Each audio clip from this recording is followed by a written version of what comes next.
नमस्कार, आदाब। आप बेताब है कविताएं सुनने के लिए, आप बेताब है हंसने के लिए, आप ये कहने के लिए भी तैयार है कि वाह वाह क्या बात है। फिर दुनिया में हर कोई आदमी अकेला आता है, लेकिन दुनिया में अकेला रहना बड़ा मुश्किल काम है। शायद इसीलिए प्यार, मोहब्बत, शादी, दोस्ती, रिश्तेदारी ये सब हमारी जिंदगी का अभिन्न हिस्सा होते हैं। मेरे एक मित्र शादी नहीं कर रहे थे। मैंने कहा कब तक अकेले रहोगे भाई, एक जीवन साथी के साथ मिलकर रहोगे तो अच्छा लगेगा। कहने लगे यही तो समस्या है कि शादी के बाद सिर्फ एक जीवन साथी के साथ रहना पड़ेगा। शादी करना मजबूरी आपकी हो सकती है, लेकिन मेरी भी एक मजबूरी है। जिंदगी में कोई जोड़ीदार पास में हो और मजबूरी की तरह हो तो क्या किया जा सकता है। मेरी मजबूरी है नेहा के मेहता।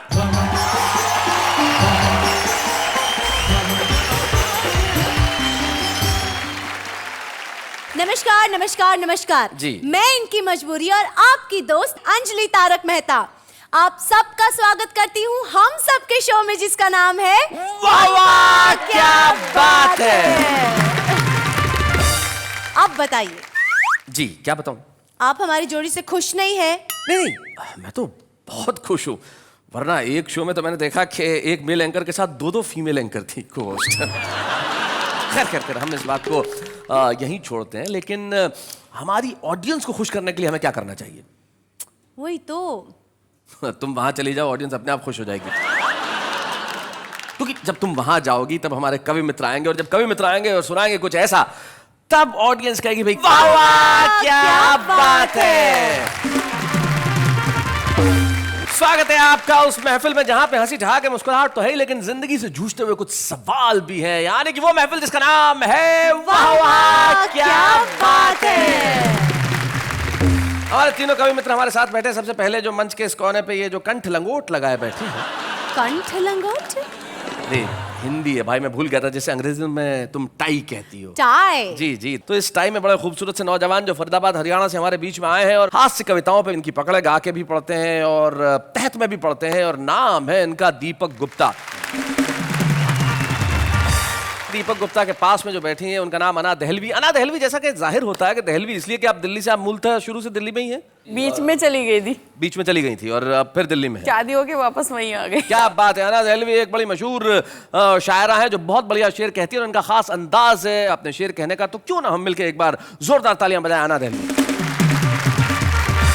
उसके बाद ये जो मित्र हमारे सज्जन बैठे हैं, बिल्कुल जिनका चमकता हुआ ललाट है और जो चेहरे पे मुस्कुराहट है, सुभाष काबरा इनका नाम है। इनके लिए मैं अक्सर एक शेर कहा करता हूं कि मैं तो अकेला ही चला था जानिब मंजिल मगर लोग मिलते गए कारवां बनता गया। और इनके लिए मैं कहता हूं कि मैं तो अकेला ही चला था जानिब मंजिल मगर लोग मिलते गए काबरा बनता गया। सुभाष काबरा के लिए जोरदार तालियां।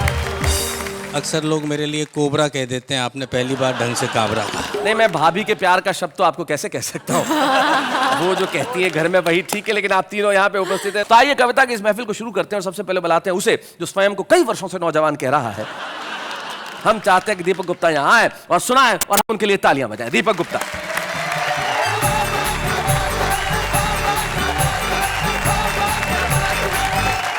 भाई अभी मेरी तारीफ में कह रहे थे कि मैं बहुत सालों से अपने आप को जवान समझता हूँ। मैं समझता नहीं, मैं हूँ भी। अच्छा।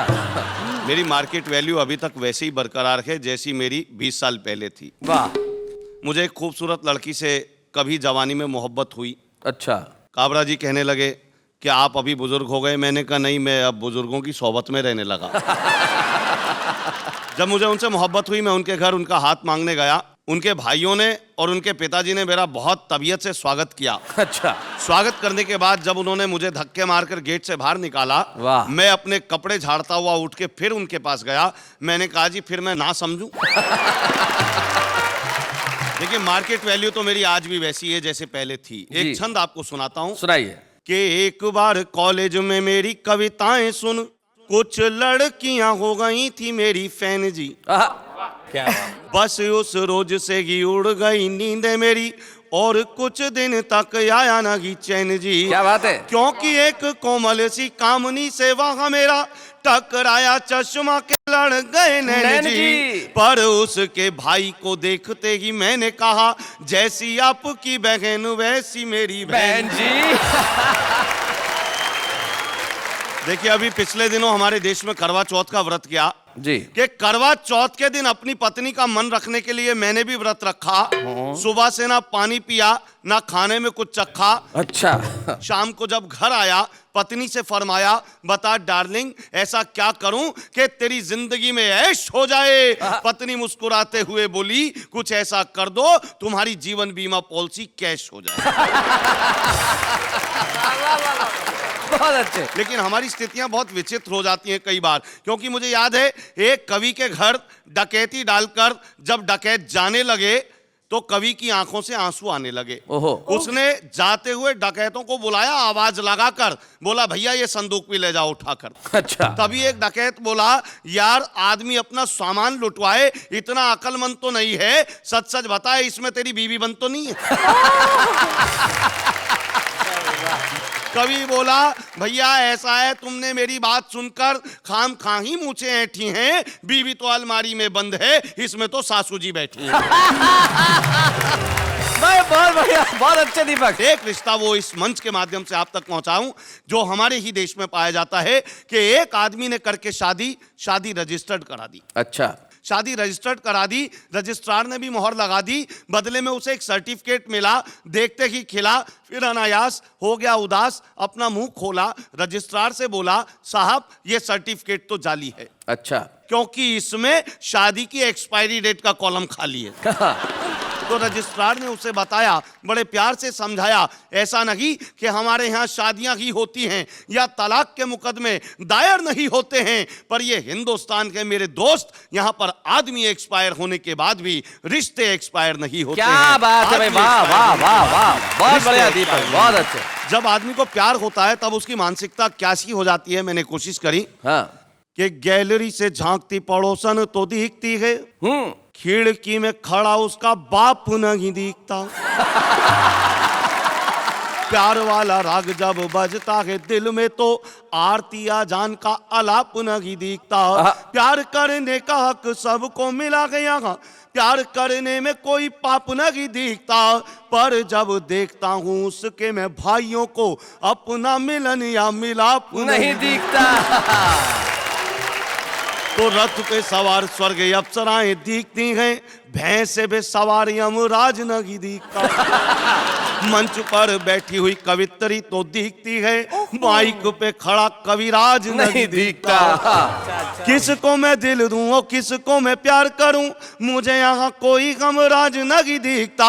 प्यार के कीटाणु मेरे भीतर समा गए हैं, मुझे अपना कोई इलाज नहीं दिखता। क्या बात है भाई, वाह वाह वाह वाह, इलाज नहीं दिखता।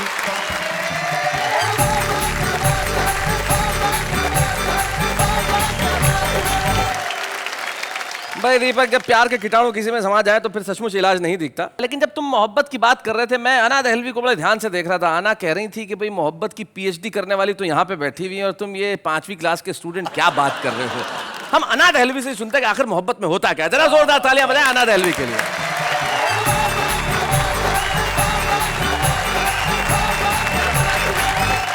मैं जब तक यहाँ तक उठकर आई शैलेश जी, तो मुझे ये दीपक जी ने बहुत कुछ कहा जी।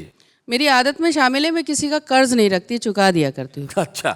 4 पंक्तियाँ इनको समर्पित करना चाहती हूँ जी। बल्कि समर्पित ही क्या, इनको श्रद्धांजलि अर्पित। गुफ्तगू में हया के ताले हैं। हमारे बच्चों को बता दो, गुफ्तगू मतलब बातचीत और हया मतलब शर्म। गुफ्तगू में हया के ताले हैं और लब पर अदा का पहरा है।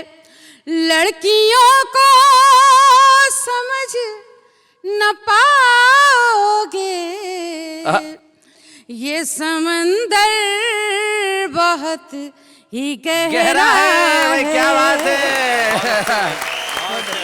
बहुत शुक्रिया, बहुत मन से सुना। और 4 पंक्तियां पढ़ना चाहती हूँ जी। मेरी तस्वीर अपने पर्स में रखता है वो लड़का। सुनिएगा।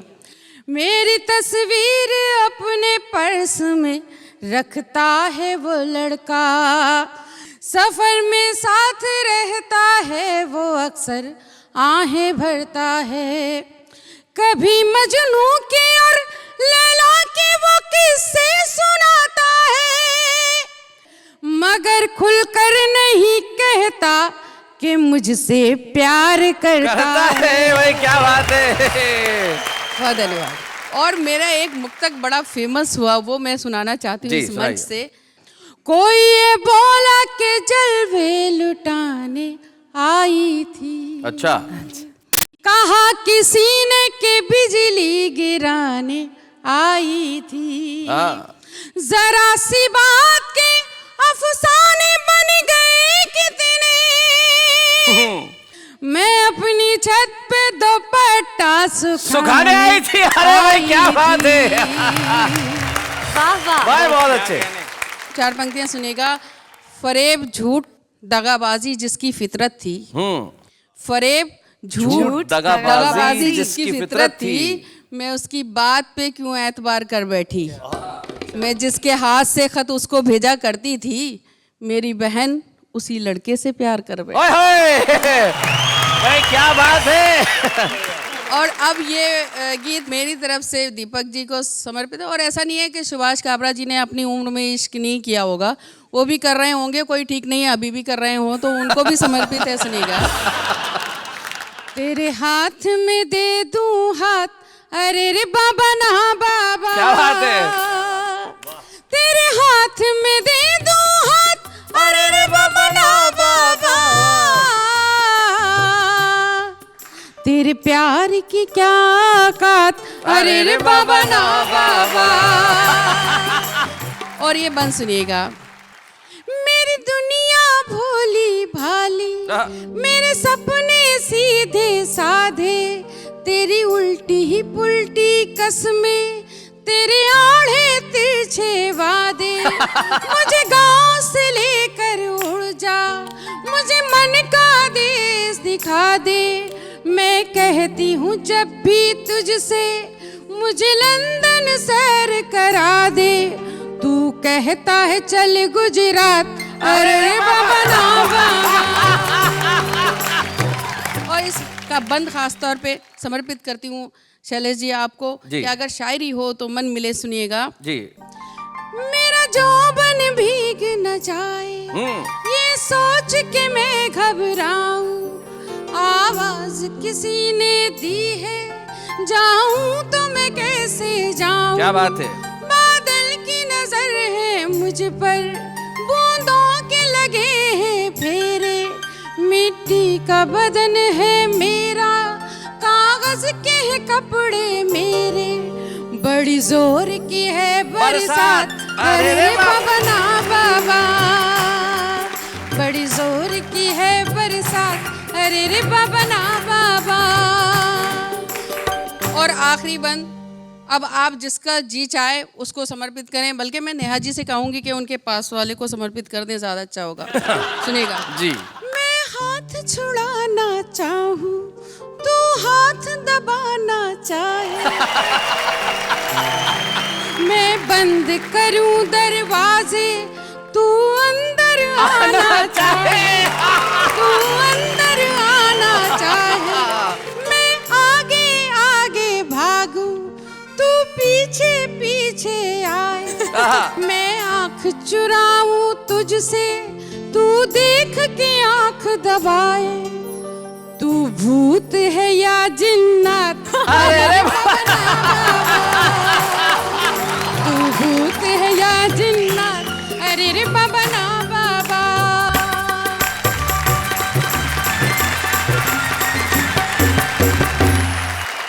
अना जी, आप जाने लगी तो लोग कह रहे हैं अरे बाबा ना बाबा, ना रुक जाइए, बाबा, थोड़ी देर रुक जाइए। actually। राही बस्तवी एक शायर है जिन्होंने शायद सबसे पहले ये एक गीत कहा था कि तुझे कौन करेगा प्यार, अरे बाबा ना बाबा। और फिर अरे अरे रे बाबा ना बाबा पे बहुत खूबसूरत गीत लिखे गए, जिसमें से बड़ा ही खूबसूरत गीत पढ़ा आपने। और सुभाष जी को आपने कहा कि बुजुर्ग हैं और मोहब्बत के शेर भी सुनाती रहीं। तब मुझे एक शायर के 2 शेर याद आ गए। उन्होंने ये कहा कि ठंडा कारोबार पड़ा है, क्या कातिल बीमार पड़ा है। ठंडा कारोबार पड़ा है, क्या कातिल बीमार पड़ा है, और जिस दिन थी त्योहार की छुट्टी उस दिन ही इतवार पड़ा है। जी सुभाष भाई। केवल एक शेर सुनाना चाहूंगा। जी इरशाद इरशाद। बातें करती ये कैसी कैसी है, मैं तो समझा था अबला जैसी है। इनके शौहर पे रहम करना खुदा, जिनके घर में ये बला ऐसी है।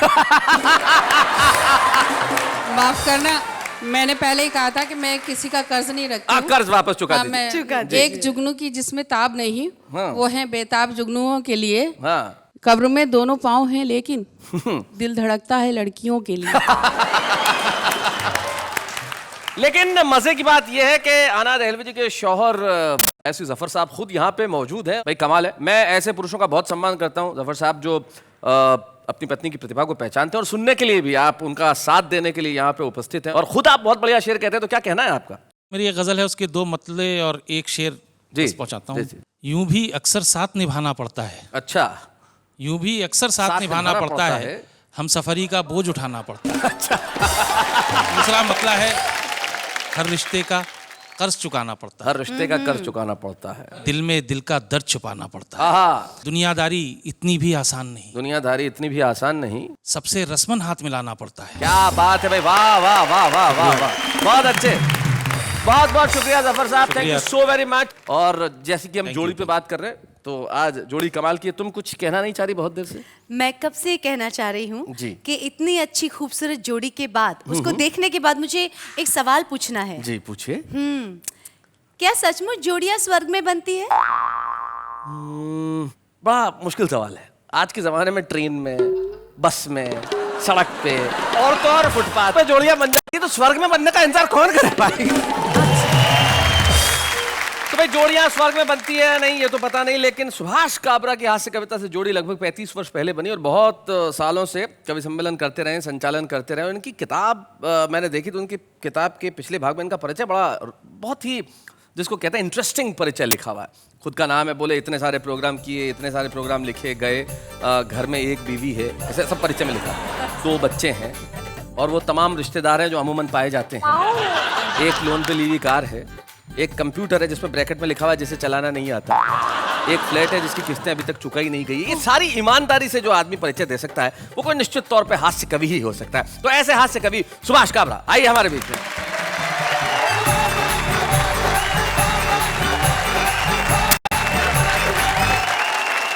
दीपक गुप्ता घर में वाइफ रखते हैं, ये तो मुझे पता था। हाँ। और अन्ना तो शौहर को लेकर ही आ गई। तो मुझे लग रहा है कि ये इतने भव्य मंच पर आकर थोड़ी सी देर के लिए बहक गए थे। बहुत शरीफ लोग हैं, बहुत शरीफ, बहक गए थे। 2 पंक्तियां। स्वागत। ये जो 2 लोग बहकते हुए घर जाएंगे, घर पहुंचते ही संभलने की सजा पाएंगे। भाई बहुत अच्छे। कहाँ से शुरू करूं? आगरा कई बार जाता रहा अपने निजी कारणों से। ठीक हमें होने पता के है बाद वहाँ। इन्हें पता है क्योंकि ये तो अभी भी जाती है मंथली चेकअप के लिए। दवा लेने। अरे ये लड़की तो मेरे पास वाले वार्ड में। हाँ ये मंथली चेकअप परमानेंट है वहाँ की। एक बार ठीक होने के बाद गया, ताजमहल देखा। 4 पंक्तियों का जन्म हुआ, आप तक पहुंचाता हूँ। इन 4 पंक्तियों की ये खासियत है जी। कि ये बहुत मशहूर पंक्तियां हैं मेरी, और मैंने आज सुबह ही लिखी हैं। कि मिस्टर शाहजहां, खाविंदे मुमताज महल, एक बार फिर से हिंदुस्तान में आओ। हाँ इस बार आगरे में नहीं, मुंबई में अपनी महफिल जमाओ। हाँ। क्या बात है। अरे बनाया होगा किसी जमाने में तुमने ताजमहल, आज की तारीख में 2 रूम किचन बना के दिखाओ। क्या बात है, आज की वाह वाह तारीख में वाह 2 वाह रूम वाह भाई बहुत बढ़िया। अब नवाबों की आदत होती थी कि वो 2 पंक्तियां कहो तो 4 लौटाते थे। आप तो रहे हो काफी नवाबों के साथ क्या इस बात जमाने है। से, तो उन्होंने 8 भेज दी। अच्छा। लिखते हैं, आज भी मिलती हैं सरेआम सैकड़ों मुमताज, और सभी को ताज की ख्वाहिश है, मगर लहू में एक कतरा भी मोहब्बत का नहीं आहा, है, संगे मरमर पे टिकी सबकी नजर। क्या बात है भाई, वाह वाह वाह वाह बहुत अच्छे। अगर कहीं कोई सही मुमताज पाई भी गई, वक्त के हाथों जिंदा ही दफनाई गई। क्या बात है, वाह वाह वाह। वक्त के हाथों जिंदा ही दफनाई गई, ऐसे हालात में अब ताज मेरा बाप बनाए। ऐसे हालात में अब ताज मेरा बाप बनाए, जिसे जरूरत हो वो कमबख्त अपने आप बनाए। क्या बात है, वाह वाह वाह वाह बहुत अच्छे। नेताओं पे कुछ बातचीत करनी चाहिए, हालांकि बातचीत करने लायक तो रहे नहीं, बहुत जी, कम रहे, लेकिन फिर भी कैसे कैसे गोत्र के नेता हो गए। कुछ टुकड़े सुनाता हूँ आपको। कि पनवाड़िन ने, जो पान की दुकान पर बैठता है उसकी पत्नी को पनवाड़िन कहते हैं। जी। पनवाड़िन। पनवाड़िन ने पनवाड़ी का चरित्र देश के नेताओं के चरित्र से बहुत ऊंचा बताया। क्या बात है। 60 साल से हिंदुस्तान का नक्शा दुकान पर टंगा है शैलेश भाई, लेकिन पनवाड़ी ने हमेशा केवल पान पर चूना लगाया। क्या बात है भाई, वाह हमेशा वाह केवल वाह, पान बहुत पर। अच्छी। कुछ और बातें देखें नेताओं के बारे में कि नेताजी ने गांव पहुंचकर गांव वालों को जमा किया और पूछा, क्या अभी भी आपके गांव में बड़े बड़े जहरीले सांप हैं? तो किसान बेचारे हाथ जोड़कर बोले, वो किसी जमाने में थे साहब, आजकल तो यहाँ से वहाँ तक बस आप ही आप हैं। भाई वाह वाह वाह वाह वाह, बहुत अच्छे। वाह वाह वाह वाह। बिल्कुल आपने सही कहा कि वो जहरीले सांप की जगह आप ही आप हैं। मुझे एक हमारे कवि हैं तेज नारायण बेचैन, वो भिंड मुरैना में रहते हैं, डाकुओं का क्षेत्र है, तो वहां से उनकी कविता की 2 पंक्तियां मुझे याद आती है। वो कहते हैं कि तोप तमंचे छुरे कतरनी पहने चाकू भेज दिए, सीमा की रक्षा करने कई वीर लड़ाकू भेज दिए, और चंबल के बीहड़ में तो कविताएं लहराती है, जितने भी थे चुनकर हमने दिल्ली डाकू भेज दिए। वाह वाह। तो सचमुच अब तो सब जगह आप ही आप हैं। आपने जो बात कही उससे मुझे मणि मधुकर जी की याद आती है। जी। पंक्तियां सुने उनकी। छिपकलियां गांधी जी की तस्वीर के पीछे से निकल कर आती हैं और अपना शिकार मुंह में दबोच कर फिर से गांधी जी की तस्वीर के क्या पीछे बात चली है, जाती वाह, हैं। वाह, वाह। फिर से बहुत गांधी जी की बहुत तस्वीर के पीछे चली जाती हैं। वाह वाह काव्य बहुत साहब, अच्छे। वाह वाह। लेकिन इस सब के बावजूद हमारी एकता को, अखंडता को कोई खतरा नहीं है शैलेश भाई। जी। लोग कहते हैं यहाँ से टूट रहा है देश, वहां से टूट रहा है, ऐसा कुछ भी नहीं है। शीर्षक है एकता। कन्याकुमारी से कश्मीर तक और झोपड़पट्टी से जागीर तक, सबके इरादे नेक हैं, हम सब एक हैं। सबके इरादे नेक हैं, हम सब एक हैं। रेलवे स्टेशन पर चाय की दुकान में चाय बनाने वाला लड़का देश का सच्चा सपूत है। हाँ। हर स्टेशन पर मिलने वाली पानी जैसी चाय हमारी एकता का सबसे बड़ा सबूत है। क्या बात है, हमारी एकता का सबसे बड़ा सबूत है। सबसे बड़ी बात मुझे ये लगती है कि हिंदी की बातें सब लोग करते हैं, जी। हिंदी के लिए काम करने वाले लोग बहुत कम हैं। जबकि मेरा ये मानना है कि यदि आपको कार चाहिए आज के ज़माने में तो आपको अंग्रेजी की शरण में जाना ही पड़ेगा, लेकिन यदि आपको संस्कार चाहिए तो आपको अपनी भाषा का क्या सम्मान बात? करना ही पड़ेगा। वाह वाह, क्या बात है। 8-10 पंक्तियां आप तक पहुंचाता हूं स्वागत। कि हमने ये जाना है पर्चे जांच जांच के, हमने ये जाना है पर्चे जांच जांच के, अनपढ़ होते जाते पोथी बाँच बाँच के, अनपढ़ होते जाते पोथी बाँच बाँच के, हिंदी की खाने वाले अंग्रेजी गाते हैं, हिंदी की खाने वाले अंग्रेजी गाते हैं, बेटे ये नादान माँ को भूल जाते हैं, बेटे ये नादान माँ को भूल जाते हैं, कंप्यूटर का युग है आगे बढ़ते जाइए, लेकिन हमको मेमोरी से मत मिटाइए। क्या बात है? क्या बात है? पिज़्ज़ा खाने वाली पीढ़ी पैदा होती है, लेकिन मक्के की रोटी है। वाह वाह वाह, बहुत अच्छे। 4 से पंक्तियां और कि कुदरत के सब कानूनों को शैदा करना है, कुदरत के सब कानूनों को शैदा करना है, लेखक का लिखना तो बच्चा पैदा करना है, हमने तुमको बच्चा पहलवान सा दिया, तुमने उसको पोलियो का दर्द दे दिया, चलने से लाचार सोच से गूंगा हो गया, एक जरा सी भूल से मेरा बचपन खो गया, जिस बचपन की खातिर मैया पल पल रोती है, क्योंकि मक्के की रोटी है। वाह वाह वाह वाह वाह, बहुत बढ़िया।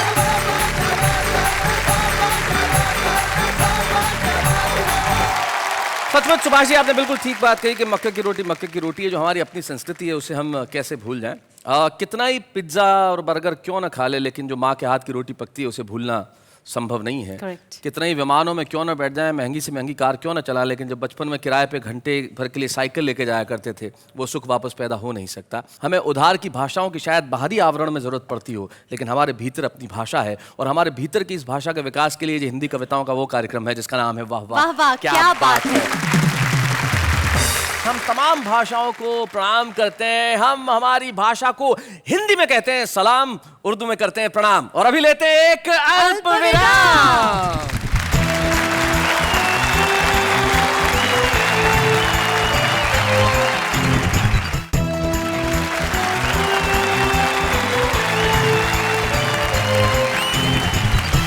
स्वागत है उस कार्यक्रम में आपका जिस कार्यक्रम ने जिंदगी भर की उदासियां तोड़ी है, और जिस कार्यक्रम से बनी आपकी खूबसूरत जोड़ी है जिसका नाम है वाह वाह क्या बात है। शैलेश जी। जोड़ियों की बात चल रही है तो पहले के जमाने में लोग बोलते थे कि वाह कितनी स्पेशल जोड़ी है। आज के जमाने में ऐसी स्पेशल जोड़ियां बनती है? आप किसी दिन आप किसी से जोड़ी बना के देखिए, बहुत स्पेशल जोड़ी होगी जब किसी असामान्य युवती की जोड़ी सामान्य युवक से बनेगी। नहीं, इसका अर्थ मैं बाद में समझाता हूँ। स्पेशल जोड़ियां बने ना बने, लेकिन स्पेशल गेस्ट जरूर होते हैं। हमारे साथ आज एक ऐसे स्पेशल गेस्ट उपस्थित है जो स्वयं कवि नहीं है लेकिन कविता सुनाने का भाव रखते हैं और कमाल के एक्टर हैं और कमाल ढंग से बातचीत करते हैं। नाम है उनका तनुज महाशब्द, यानी कि तारक मेहता का उल्टा चश्मा के मिस्टर अय्यर।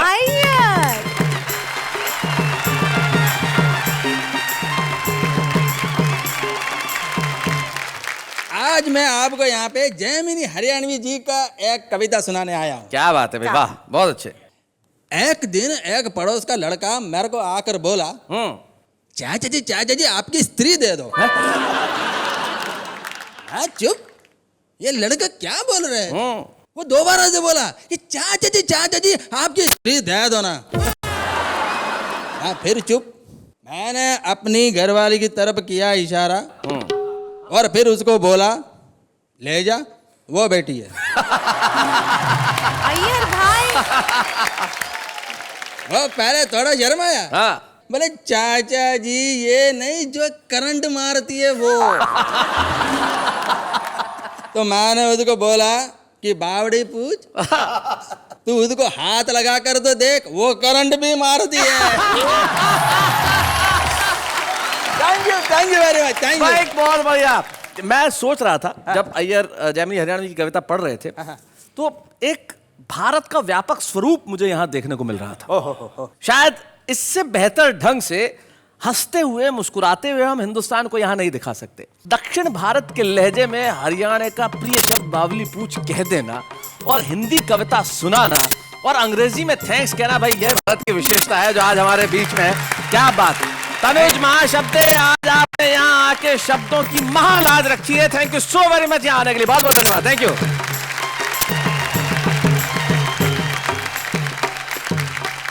फर्ज कीजिए कि अगर मैं आपकी जोड़ीदार ना होती तो आप किसको अपनी जोड़ीदार बनाते? भाई हर बात बताने वाली थोड़ी होती है। क्यों? अगर आप यहाँ जोड़ीदार नहीं होती तो मैं कितना लकी होता। नहीं, मेरे कहने का मतलब है अगर आप नहीं होती तो नहीं होती भाई, लेकिन अभी आप हैं, नजर आ रही हैं, छुपी भी नहीं है। कुछ चीजें होती है जो छुपती नहीं है, होती है तो नजर आती है, जैसे कि प्रतिभा, टैलेंट, वो कभी छुपता नहीं है।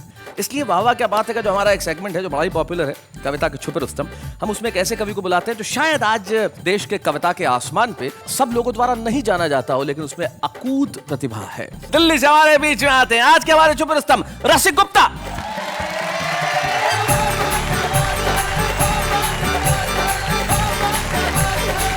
नमस्कार। वाह वाह क्या बात है की लोकप्रियता दो पंक्तियों में बताना चाहता हूं जी। जब से पागल खाने वाले अपने पागलों को वाह वाह क्या बात है दिखाने लगे हैं, कुछ पागल तो ठीक होकर हंसते हंसते घर जाने लगे हैं। वाह, क्या बात है। और कुछ यहाँ आकर कविता सुनाने लगे हैं। भाई क्या बात है। और जो समय वाह वाह क्या बात का है, उस समय पेश होने वाले कई कार्यक्रमों की स्थिति बिल्कुल ऐसी हो गई है जैसी रोडवेज की बसों की स्थिति होती है। क्या बात है। रोडवेज की बसों की स्थिति बताता हूं कि आप रोडवेज पे चढ़े या रोडवेज आप पे चढ़े, टिकट आपका ही कटेगा। अच्छा, अगर कंडक्टर सो जाए तो किसी का टिकट नहीं कटता और ड्राइवर सो जाए तो सबका टिकट एक साथ कट जाता है। बहुत अच्छे। आज यदि देशभक्ति बची है तो केवल जेब कतरों में बची है। ओहो। 4 पंक्तियों का मजा लीजिएगा। सुनाओ रसिक। कि जेब कतरे का बेटा बोला, हे ईश्वर नहीं मांगता आपसे कोठी बंगला महल किले, ना इंग्लैंड में ना फ्रांस में ना इटली में, मुझे तो बस हर जन्म भारत में ही मिले। अच्छा। तो बाप बोला मैं धन्य हुआ जो जेब कतरे का बेटा होकर भी तेरी रगों में देशभक्ति का रक्त बहता है। बेटा बोला ये बात नहीं है पापा, वहां ठंड इतनी ज्यादा है कि लोगों का हाथ अपनी जेब में ही रहता है। वाह वाह वाह वाह वाह। अच्छा, मैं तो एक बार पप्पुओं के स्कूल में चला गया। पप्पुओं के स्कूल में मैंने पूछा कि भाई तुम सारे के सारे पप्पू पास कैसे हो जाते हो? बोला जी नकल चला के। मैंने कहा कभी पकड़े नहीं जाते? बोला पकड़े जाने का सवाल ही नहीं है, नकल हम हाथ पर लिखते हैं, जब चेकिंग करने वाले आते हैं तो कर लो, अंदर तो कुछ निकलता ही नहीं। हाँ। अच्छा, एक पप्पू फेल हो गया तो मैंने उससे पूछा आपने इस टेक्नोलॉजी का प्रयोग नहीं किया। बोला भाई साहब किया था, किस्मत ही खराब थी। नकल हाथ पर लिखी थी, अजब खेल हो गया। वॉशरूम में हाथ धो लिए, पप्पू फेल हो गया। बहुत अच्छे। और 2 पंक्तियों का मजा लीजिएगा कि मैंने अपने मकान मालिक से कहा, हाँ, एक दिन लोग कहा करेंगे कि तुम्हारे मकान में एक बड़ा कवि रसिक गुप्ता रहता था। गुरु उस दिन तू पूरे मोहल्ले में छा जाएगा। बोला शाम तक किराया नहीं दिया तो वो दिन आज ही आ जाएगा। अच्छा, एक भिखारी को मैंने रुपया दिया। बोला बाबूजी ये क्या? पिछले चौराहे के भिखारी को 10 रुपए और मुझे 1 रुपया पकड़ाया है। मैंने कहा भैया तुझे कैसे पता? नु बोला देखो जी SMS आया है। अच्छा, भिखारी आजकल हाईटेक हो गए हैं। एक भिखारी की दुआएं सुन के माथा पीट लिया मैंने अपना। भिखारी बोला यूं हिमाकत की नजर से ना देख, एक दिन ब्यूटी क्रीम लगा के अपना चेहरा भी गोरा होगा। हाँ। अपने हाथ में भी ऐसा ही ब्रांडेड कटोरा होगा। निकाल जेब से करारा सा नोट और ले ले मेरी दुआ। जा, तेरे घर भी मेरे जैसा छोरा होगा। वो एक भिखारी तो नर्सिंग होम के बाहर डॉक्टर से भीख मांग रहा था। डॉक्टर बोला लगता आपको कहीं देखा है। भिखारी बोला ठीक पहचाना डॉक्टर साहब, कुछ दिन पहले आपसे इलाज कराने आया था। आपका महंगा इलाज कराते कराते भिखारी हो गया। वो डॉक्टर ने अपनी खूबसूरत नर्स को नौकरी से निकाल के पत्ता कर दिया साफ। तो नर्स बोली बिना गलती नौकरी से निकालना कहाँ का इंसाफ। तो डॉक्टर बोला मैंने एक पेशेंट को कहते सुना है, नर्स क्या है, ब्यूटी क्वीन है, अखियों से गोली दाग जाती है और मेरी आधी बीमारी तो इसकी मुस्कुराहट से ही भाग जाती है। बहुत अच्छे। अच्छा, आजकल स्थिति नर्सों से प्यार व्यार बड़ा खतरनाक होता है जी। मैंने 4 पंक्तियां लिखी कि नर्स से पेशेंट बोला सुन प्रिय बात मेरी, सबसे निराली तेरे गालों की ये लाली है। दिल को चुराने वाली, सपनों में आने वाली, रखी मैंने हॉट सीट तेरे लिए खाली है। Hot seat. तो नर्स बोली होश में आते ही तू लगेगा रोने, मैं भी जाली, डॉक्टर की डिग्री भी जाली है और दिल को तो मैंने हाथ भी नहीं लगाया झूठे, मैंने तो सिर्फ तेरी किडनी निकाली है। बहुत अच्छे रसिक। कविता क्या है? कविता एक आयुर्वेदिक औषधि है। जितनी पुरानी उतनी ही गुणवती कहलाएगी। अरे ये अंग्रेजी की दवा नहीं जो एक्सपायर हो जाएगी। वाह वाह वाह वाह वाह, बहुत बढ़िया। तो कविता की शक्ति मैं बताना चाहता हूँ 4 पंक्तियों में। क्या बात? कि एक बार एक सपेरा जहरीले सांपों के बीच दिखा रहा था अपना कमाल, यानी वही पापी पेट का सवाल। लोग उसकी बहादुरी पर रुपया 58-54 दे रहे थे और सस्ते में ही खेल का मजा ले रहे थे। वाह। कि अचानक उसके चेहरे पर मौत का साया मंडराने लगा और उसकी हालत देखकर मुझे उस पर बड़ा ही तरस आने लगा। मैंने पूछा हे सपेरे भाई, क्या तुझे किसी जहरीले सांप ने काट खाया है जो तू इतना अधिक घबरा रहा है? वो बोला नहीं बाबूजी, वो सामने से पुलिस वाला डंडा लिया रहा है। क्या बात है भाई, वाह वाह वाह वाह।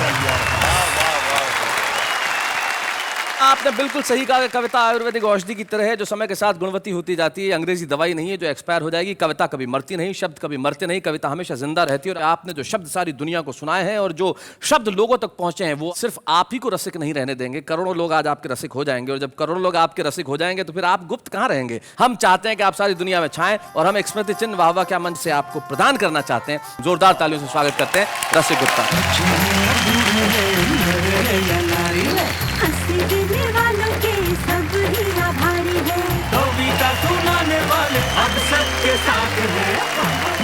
तो आज के हमारे छुपे रुस्तम रसिक गुप्ता ने शानदार कविताएं सुनाई। हमने एक स्मृति चिन्ह दिया लेकिन उससे कहीं बड़ा है वो जो वहां है, यानी कि रसिक गुप्ता को मिला है करोड़ों तालियों का इनाम। लेकिन हम लेते हैं इस वक्त एक अल्प विराम।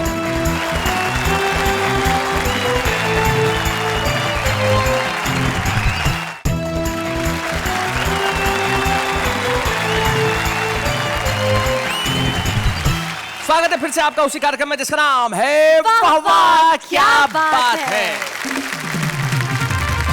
वैसे शैलेश जी, अगर हम इसी तरह से अच्छे एंकरिंग करते रहे ना तो एक दिन हम दोनों तो विश्वविख्यात जोड़ी बन जाएंगे। विश्वविख्यात जैसे रोमियो जूलियट, यस, जैसे Shri Farhad. Oh my God, yes. क्या यस यस यस, ये तमाम वो जोड़ियां हैं जो अपने जीते जी कभी फेमस नहीं हुई थी। सोचना चाहिए कोई चीज, हाँ भरने के पहले सोचना तो चाहिए। लेकिन क्या है साहब, सोच जो है वो तो कहीं भी उपजती है। हाँ। अब आप कविता लिखने के पहले शायद बहुत कुछ सोचते होंगे कि ऐसे लिखूं वैसे लिखूं, लेकिन ये जो हमारी आम जनता है ना, ये सोचती नहीं है, ये तो लिख देती है। जो मन में आता है वो कहती है। इनके दिल में कविता के बारे में क्या सोच है, जरा सुनते हैं। उसने कहा, तुम मेरे देवदास, मैं आपकी पारो, अभी मोटरसाइकिल बंद हो गई है, नीचे उतरो और धक्का मारो। एक शेर सुनाया तो उस्ताद बन गए। कल तक नकल मारते थे, आज होशियार बन गए। अपना बच्चा रोए तो दिल में दर्द होता है, दूसरों का बच्चा रोए तो सर में दर्द होता है। अपनी बीवी रोए तो सर में दर्द होता है, दूसरों की बीवी रोए तो दिल में दर्द होता है। हमने उनकी याद में पूरा साल गुजार दिया, हमने उनकी याद में पूरा साल गुजार दिया, पर वो नहीं आया आज तक जिसे हमने उधार दिया। वाह वाह, क्या बात है।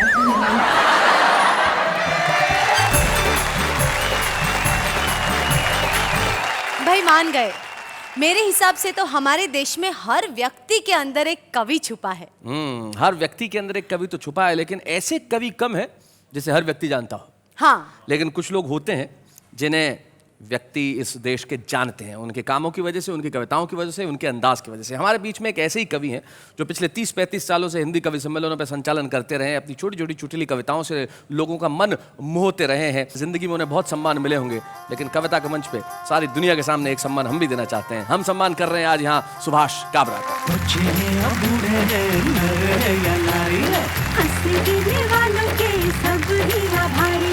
कविता सुनाने वाले अब सबके साथ हैं। किसी के भी जीवन के अंदर सम्मान की घड़ी और महत्वपूर्ण हो जाती है और बड़ी हो जाती है जब उसके परिवार का कोई सदस्य वहां पर उपस्थित हो। और परिवार के सदस्य में भी यदि कोई माँ अपने पुत्र का सम्मान होते देखे तो उससे बेहतर क्या हो सकता है। करेक्ट। आज हमें बड़ी खुशी है कि हमारे साथ सुभाष काबरा की माताजी श्रीमती लक्ष्मी देवी और उनकी बहन मीरा होलानी यहाँ उपस्थित है।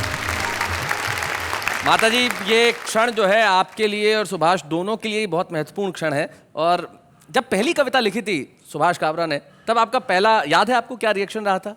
तो वो पढ़ती थी, मैं जरूर लिखी कविताएं। अच्छा, आप इनकी कविताएं पढ़ती थी? हाँ। आपको सुनाते भी थे कभी कविता? हाँ। इनकी कौन सी कविता सबसे ज्यादा पसंद आती है आपको? चिमटे से घसीटा, कालर से घसीटा, ऐसा कुछ। अच्छा, मतलब आपको ये पसंद आया कि इन्होंने बहू को चिमटे से घसीटा, आपको इसमें आनंद आया बस है? बहू ने नहीं, बहू ने नहीं, भाई बहू ने घसीटा। अरे अरे अरे, तब आपको आनंद आया। भाई क्या मेरी बात है। पीड़ा थी इसलिए पीड़ित हुई। आपकी पीड़ा थी इसलिए आप पीड़ित हो गई। क्या बात है। मीरा, आप कुछ कहना चाहेंगी? कितने बड़े हैं आपसे उम्र में?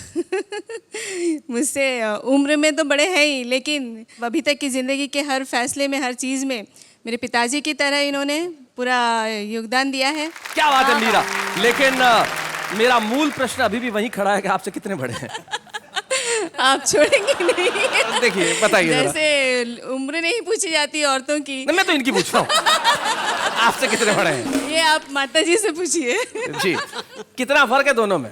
इनमें 15 साल। 15 साल बड़े, तो यानी आपके बीच में बचपन में कभी झगड़े जैसी बात तो कभी हुई नहीं होगी? नहीं नहीं, बिल्कुल नहीं। पिता स्वरूप इन्होंने आपको हमेशा प्यार दिया। सुभाष, आज आपके सम्मान पे आप कुछ कहना चाहेंगे? 4 पंक्तियां कि हम मंच के लोगों का इतना सा फसाना है, रोने को नहीं कोई, हंसने को जमाना है। हर सुबह है शिक्षा की, हर रात परीक्षा की, इम्तिहान में बैठे हैं, परिणाम अजाना है। भाई वाह वाह वाह वाह। हास्य की बात करने वालों की भीतर चाहे कितने भी आंसू हो, लेकिन वो आपके लिए लेके आते हैं मुस्कुराहट। तब जाते आते मुझे एक कवि की 2 पंक्तियां याद रहती है। वो कहते हैं कि तन्हा तन्हा दुख झेलेंगे, महफिल महफिल गाएंगे, जब तक आंसू पास रहेंगे तब तक गीत सुनाएंगे। मिलते हैं फिर से। वाह वाह, क्या बात है। मैं